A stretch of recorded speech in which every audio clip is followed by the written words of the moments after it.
Hi guys, and welcome to another episode of Kent Outdoors Motorcycle Adventures.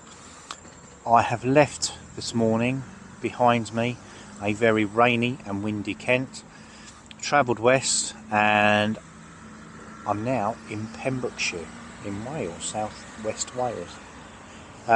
Today I'm going to be doing the wild Haverfordwest route from Simon Weir's Britain for Bikers. So sun's out, time to hit the road.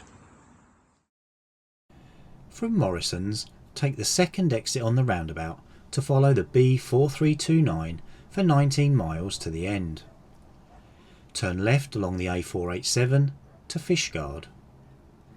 Here I take a detour through the lanes to Strumble Head Lighthouse. Back to Fishguard to join the A40 south to Letterston. Turn right here onto the B4331 to Mathry. Another detour to Abercastle and Carrick-Sampson. Head south to pick up the A487 heading southwest to St David's.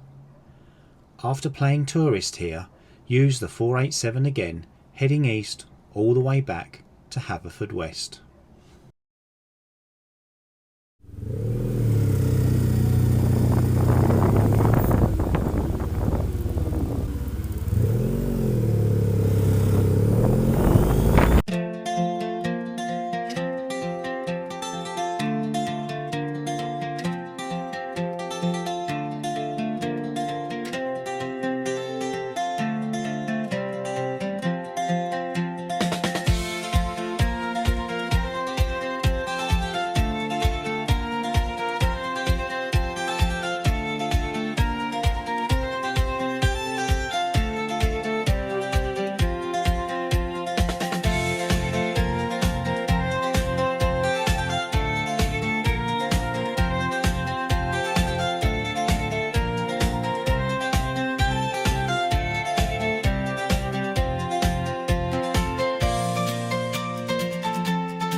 Kickstand up in the morning light, Haverfordwest in the rear view, feeling right through the lanes where the sunlight spills over green rolling Pembrokeshire hills.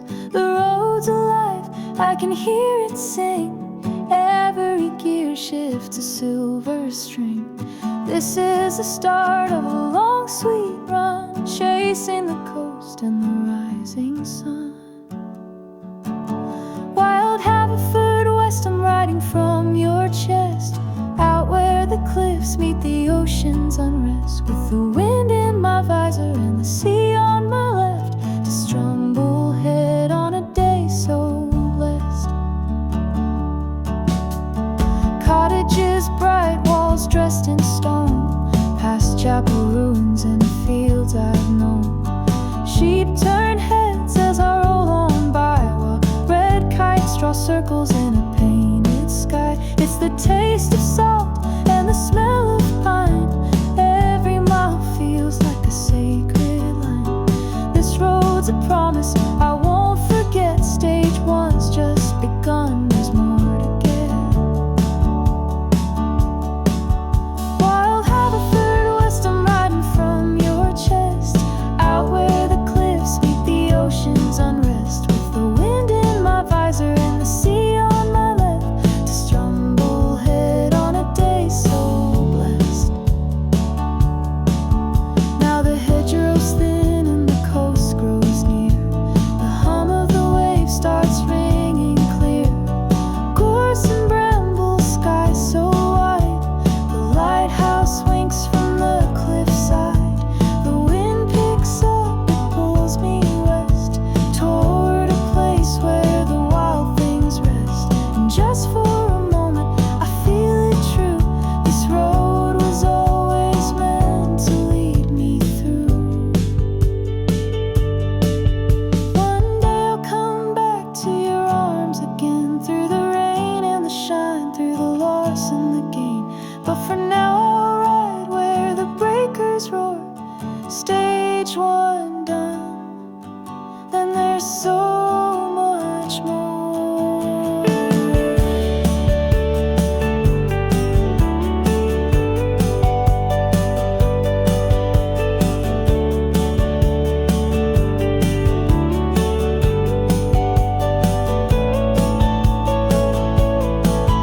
Wild Haverfordwest, I'm rolling from your nest, past the fields, past the waves, past the gulls and Strumblehead Lighthouse was built by Trinity House in 1908, marking the dangerous stretch of the coast between Ireland and Wales, and some 60 vessels are known to have been lost along it in the 19th century alone.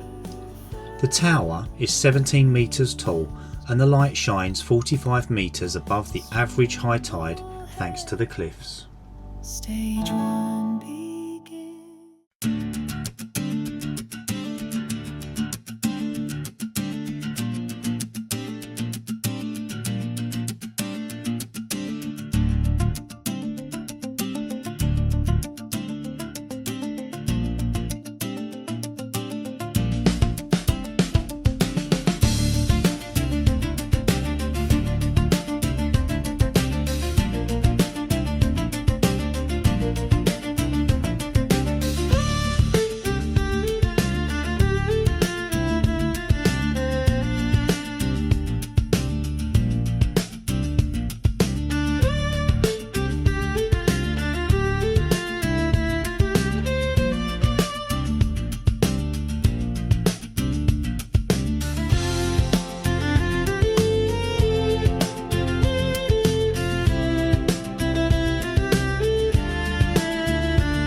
Big Sampson is a 5,000-year-old Neolithic dolmen, very similar, if slightly younger, than Kent's Kit's Cotty.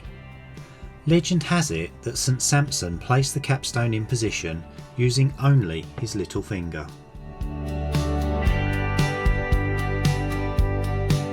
Rolled out of Abbott Castle past the midday sun, waves still dancing, tide on the run.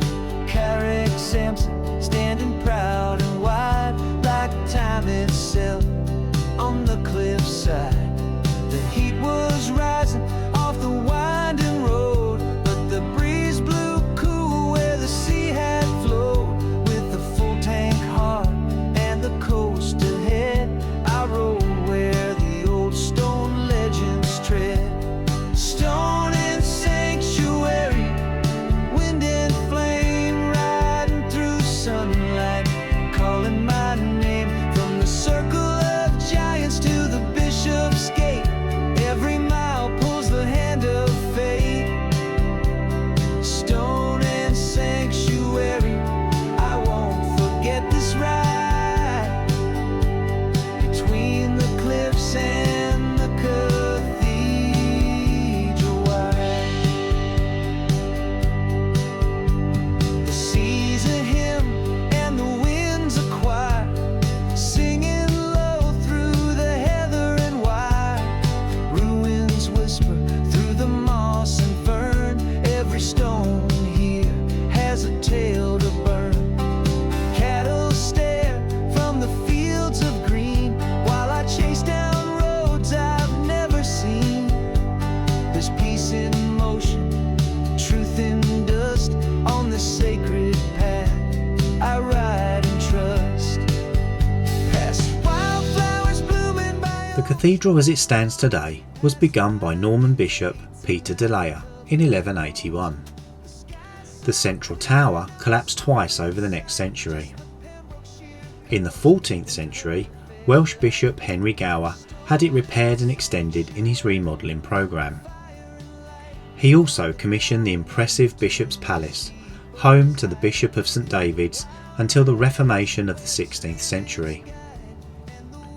Protestants resented the excesses of wealth and corruption they saw in the church. Protestant Bishop William Barlow was appointed Bishop of St David's in 1536. Determined to make a complete break with St David's medieval past, he did away with the shrine of St David. He destroyed or dispersed all the relics and treasures held by the cathedral, including the contents of the monastic library. Today, the Bishop's Palace is a striking ruin just outside the cathedral grounds. Bishop Barlow and the Reformation saw the wealth of the palace and had the lead stripped from its roof, speeding its decay.